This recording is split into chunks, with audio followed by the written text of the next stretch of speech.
You're watching South Asia Newsline and are the top stories we are tracking for you on Monday, the 22nd of December. India and New Zealand announce free trade agreement. Minorities in Bangladesh protest against Hindu man's lynching, alleged extremism. And Pak Army chief claims 70% of TTP fighters are Afghans.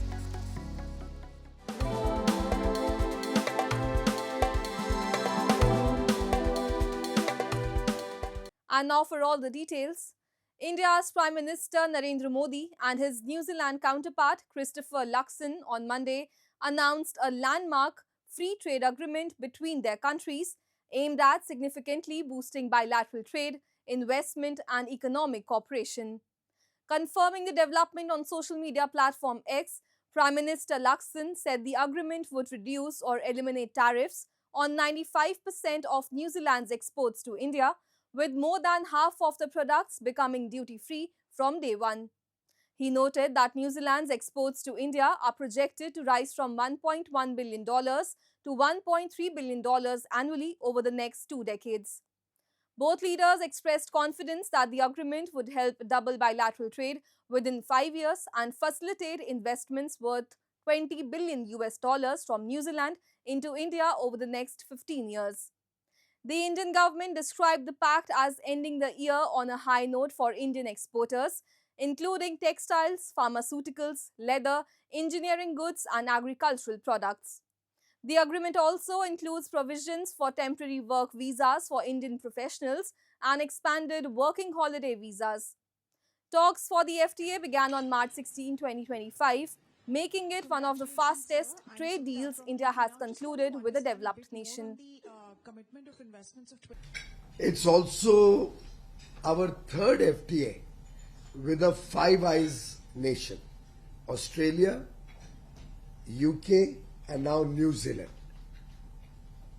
We are soon going to launch discussions for the terms of reference with Canada also. And we are already at an advanced stage in our discussions with the USA. This reflects the growing strategic importance of India in world geopolitics. And as Bangladesh grapples with renewed unrest and protest over targeted violence, minority Hindus held a demonstration in Dhaka on Monday, condemning the lynching and killing of Deepu Chandra Das, a young Hindu man. They alleged a rise in religious extremism, attacks on minorities and administrative inaction. A report. Amid renewed unrest in Bangladesh, Hindu religious organizations and minority rights groups staged a demonstration in front of the National Press Club in Dhaka on Monday to condemn the lynching and killing of Deepu Chandra Das, a young Hindu man in Mymensingh, alleging growing religious extremism, attacks on minorities and administrative inaction. The protesters alleged that Deepu Das was falsely accused of religious defamation before being lynched, saying the killing exposed deepening religious extremism and the continued persecution of minorities in Bangladesh. They also expressed anger over what they described as silence and inaction from the authorities and political leadership. On last 18th December 2025, there was a man named Deepu Chandra Das. He was mainly a worker who lived in Mymensingh, and he was brutally killed by Tawhidi Janata in the name of mob justice, but he was innocent. The outrage over Deepu Das's death comes against the backdrop of an uneasy calm in Dhaka after days of violent unrest last week. Tensions escalated following the killing of Osman Hadi, a young activist linked to last year's July uprising, who was shot at close range on December 12. Hadi's death sparked fresh protests and triggered unrest in the capital as demands for justice grew louder. This past weekend, a nationwide mourning was observed amid his funeral. But I would say rather government would do a better job had it be there a preemptive, precautionary enough measures. We could definitely avoid such developments, and it was really a bad example. We set as a nation that how two of the top daily newspapers of this country and highly regarded were attacked and arson attack, and also some of the places of cultural institutions and their officials.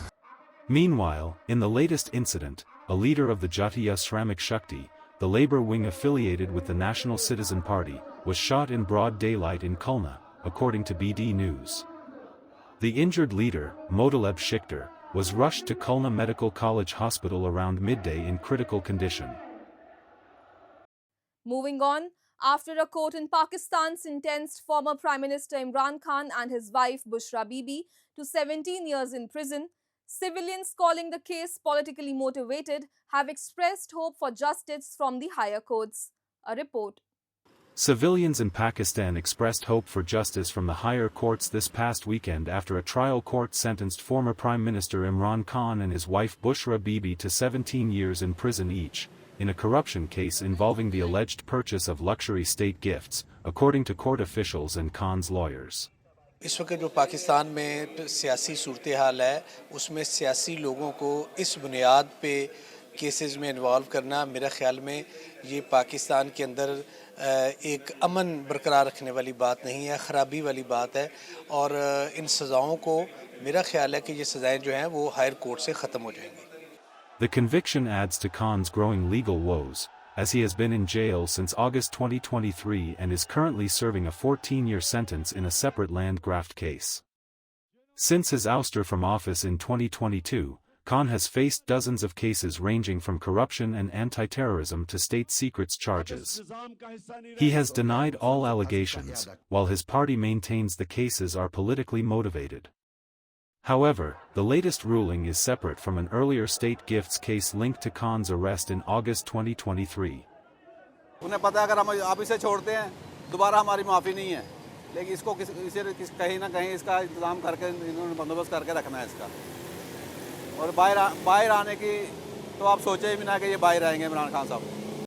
Pakistan's Army Chief Asim Munir has warned the Tehreek-e-Taliban Pakistan or TTP that no threat to Pakistan's security and sovereignty will be tolerated. He also claimed that about 70% of the group's fighters are Afghans. Munir described the TTP as a direct challenge to the Pakistani state and stressed that the declaration of jihad lies solely with the government, not with individuals or armed groups. Islamabad has repeatedly urged the Taliban to stop infiltration of militants using Afghan territory to carry out attacks inside Pakistan. The Afghan Taliban denies the presence of Pakistani Taliban fighters on Afghanistan soil. Munir also addressed military preparedness, saying the Pakistan Army and law enforcement agencies are fully prepared to counter both conventional and unconventional threats. The Army Chief made the remarks at a National Ulema Conference in Islamabad on 10th of December. The details of the speech were published by Pakistani media on December 21. Nepal's interim Prime Minister Sushila Karki has rejected claims about any delay in the upcoming elections for the House of Representatives. She reiterated that polls will be held as scheduled on 5th of March 2026. Addressing the nation on the completion of 100 days of a 6-month tenure, Karki this past weekend described the election as the only way to restore stability and usher in a new political era. Karki said rumors of postponing or cancelling the polls were completely baseless and misleading. Her government is as determined as a rock to conduct free, fair and fearless elections on time, she added. The interim PM assured citizens that all preparations, particularly on the security front, have been completed. Recalling the unrest, Karki said Nepal has now returned to the path of peace. She urged young voters, particularly the Gen Z, to channel their anger and aspirations through ballot. Karki assumed office on September 12 after a Gen Z-led uprising toppled the previous KP Sharma Oli-led government.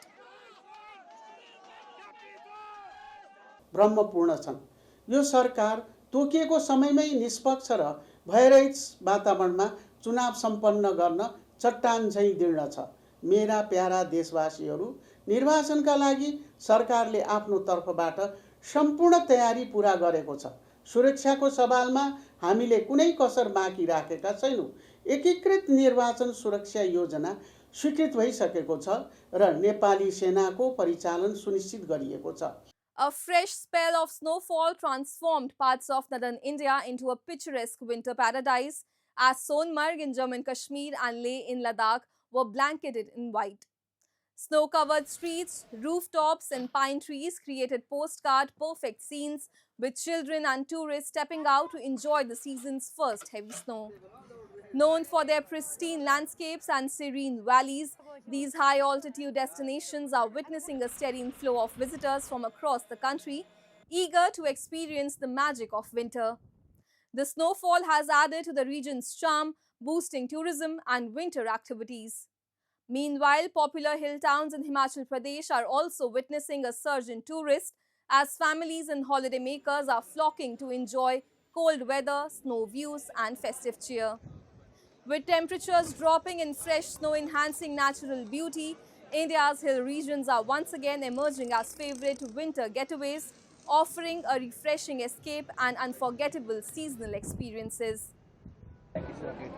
बहुत अच्छा weather है ना, तो यहाँ पर बहुत ज़्यादा ठंडा है और ना बहुत ज़्यादा गर्मी लग रही है। बिल्कुल कूल और प्लीजेंट वेदर फील दे रहा है यहाँ पर, बहुत अच्छा फील दे रहा है। सबसे बड़ी बात है यहाँ पर बिल्कुल नीट एंड क्लीन है हर जगह पर। मौसम तो अंकल पूछो ना, आहा मौसम बहुत कमाल दा मौसम जी। सारे बच्चे आओ इत्थे छेल लहाओ, बहुत वीकेंड ते आओ, वधिया इत्थे घूम के जाओ, फोटोआं खिच्चो uncle. That's all in tonight's edition. We will see you same time tomorrow. Good night.